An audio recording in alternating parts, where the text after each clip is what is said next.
Yan mga kabro, good morning. Meron na naman tayong pasyente na TMX 125. Motor ni Kuya Jonard Angeles. Yan.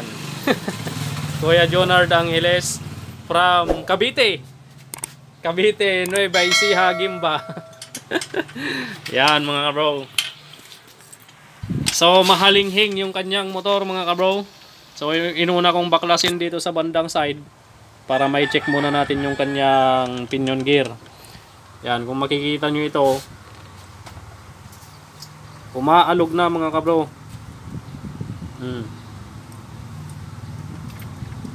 Umaalog na, maluwang na yung kanyang bushing dito mga kabro. Yan yung tanso, maluwag na. So ngayon ang gagawin natin, ibababa na natin yung motor nya, ay yung makina ibababa na natin. Tapos papalitan natin tong kanyang pinion gear. Ang ilalagay nating pinion gear dito ay pang TMX 155 na gear. Siyempre kung pang TMX ang ilalagay natin dito, lalagyan din natin ng idle gear.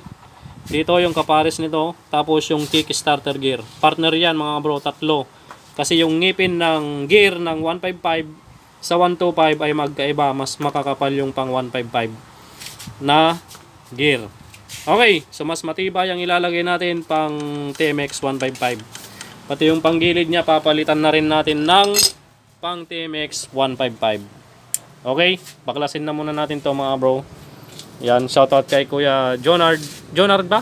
Jonard Angeles from Cavite, Gimba, Nueva Ecija. Okay, baklasin na natin to mga bro. Pew!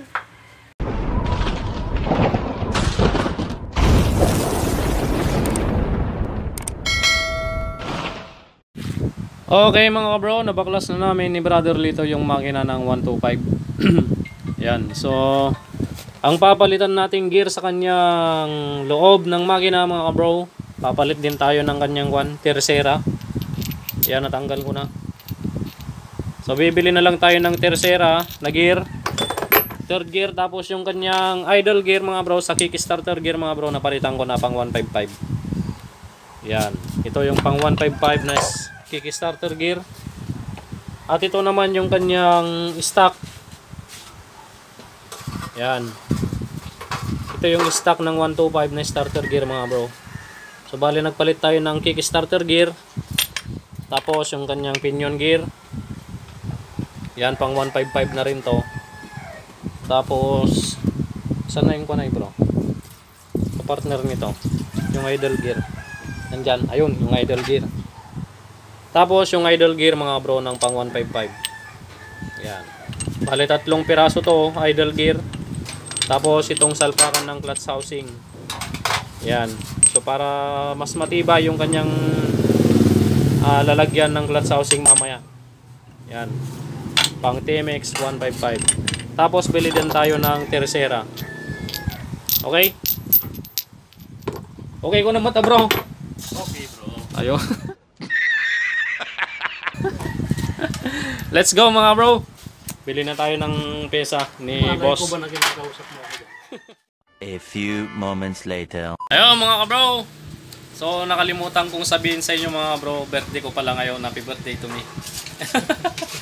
Nakabili na tayo ng pesa mga kabro. Pwede to min eh. Masaya ka pa ngayon ha. Happy ka ngayon ha. Oo naman. Ito yung third gear na nabili natin. Yan, dalawa. Yung isa naikabit ko na. Yan. Naikabit na natin yung isa. Okay, yung third gear ng TMX 125 Alpha, yung bilang ng ngipin niya ay itong maliit, itong nakakabit sa main shaft natin, 20 yung gear, yung ngipin niya.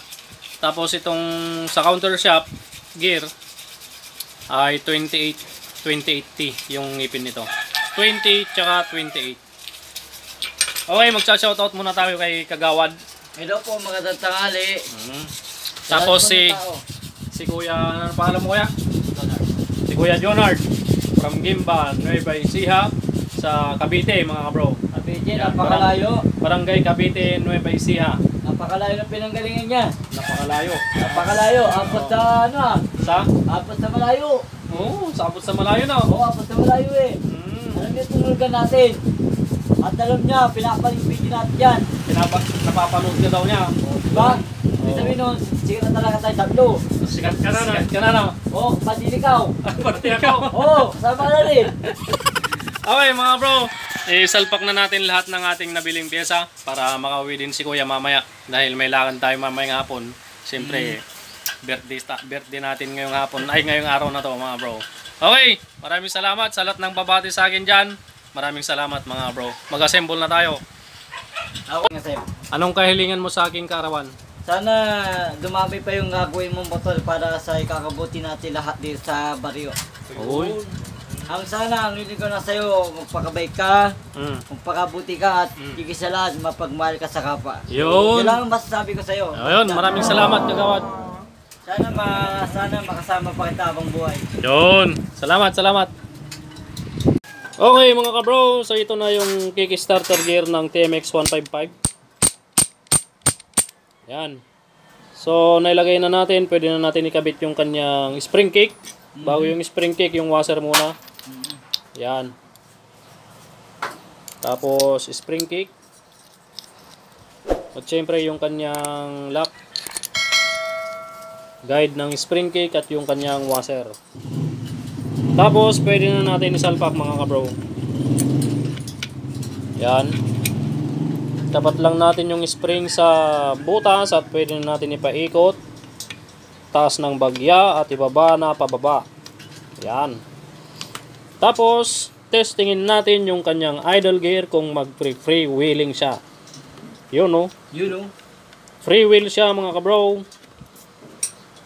Yan, kailangan yung kontrahin sa ilalim yung kanyang axle para malaman nyo kung talagang free wheel siya. Yan. Okay na mga bro, pwede na natin isalpak yung kanyang washer na maliit dyan mga bro. Kasi na maliit. At syempre, langisan na natin yung mga bearing. At pwede na natin isalpak yung ating transmission na nabuo. Yan, nabuo na natin yung transmission niya. Aray ko, naipit yung daliri ko. Pag dinatay ko, iniipit sa bata. At sunod na natin yung kanyang mga shifting fork mga bro. Yan. So itong isa sa bandang ilalim. Yan. Angat ng bagya yung kanyang tersera na gear. Wow. Ikot natin ng konti itong shifting gram. Ibalik natin sa dati. Yan. At pagkatapos isunod natin yung sa main shaft na shifting fork. Yun eh. Dito yan sa ilalim mga kabro. Angat ng konti. At tapos yun sa ibabaw na mga kabro. Shifting counter shaft. Nandun siya. Yan. Tapos sunod na natin yung pin.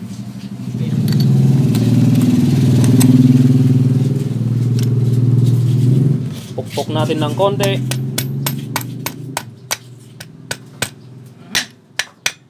Yun. Suwak na suwak mga kabro. At may naman pa. At pwede na natin langisan yung kanyang mga gear. Yan. Habang pinapaikot natin, ay patuloyin na natin yung kanyang langis. At ilagay na natin yung kanyang crankshaft mga kabro. Yun o. Yun. Okay na mga kabro.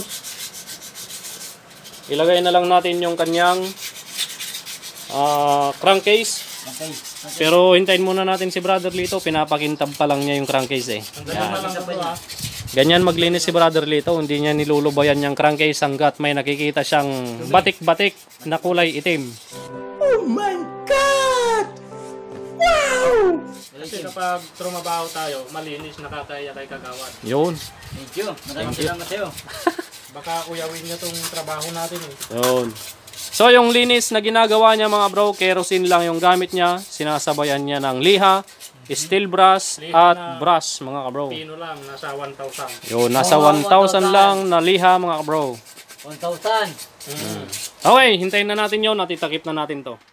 Okay mga kabro, tapos na natin sa bandang loob sa may transmission mga kabro. Dito na tayo sa side.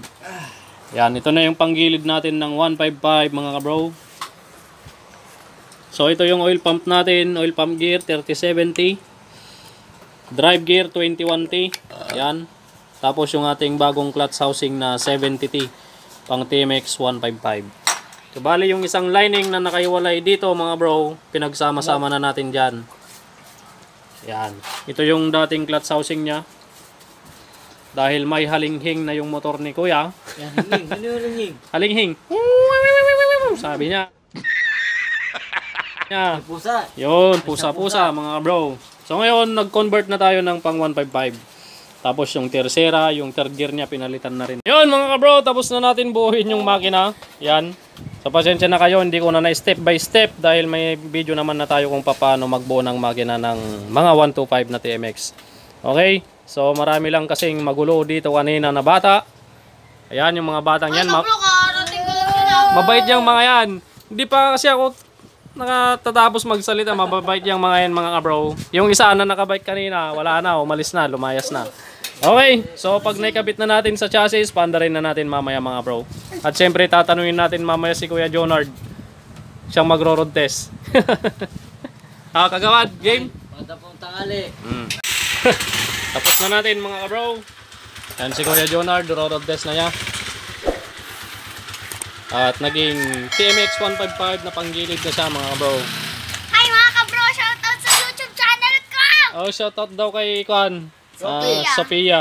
Sophia Dapert. Yan. Sophia Dapert. Oh, kagawad. Ay, hello po. Oh, anong sasabihin mo? Ayan po yung kalbo! Maganda nga po sa lahat ng tao. Ayan na si Kuya. Ayos na. Ayos na Kuya. Anong pinag-iba? Mahaba yung arangkada. Hahaba talaga yung arangkada niyan. Ayun mga bro, tapos na natin yung motor ni Kuya Jonard Angeles from Gimba, Nueva Ecija, Barangay, Cavite. Yan, shoutout kay Kuya. Yan, maraming salamat Kuya. Okay, so hanggang sa muli ulit mga kabro. Pagpalain kayo ng Panginoon at si Kagawad. Yan. Hanggang sa muli mga bro.